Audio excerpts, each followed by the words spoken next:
Hey everyone! Are your TikTok videos showing not eligible for the For You feed? Here's how to fix it in just few steps. First, open the TikTok on your phone, then go to your profile. Then here tap the three lines or the menu icon in the top right corner and select the settings and privacy.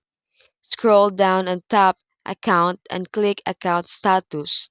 Check if any of your videos violate TikTok's community guidelines.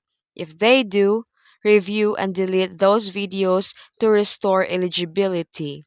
Here you can go back and make sure that your account is public and tap privacy and then turn private account off.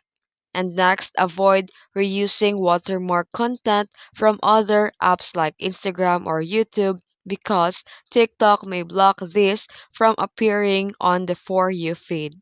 And finally, you can clear the cache by going to the settings and select the app and click the app management and here tap the cache and cellular data and clear the cache. And that's it. If you found this video helpful, don't forget to like and subscribe for more tutorials. Thanks for watching.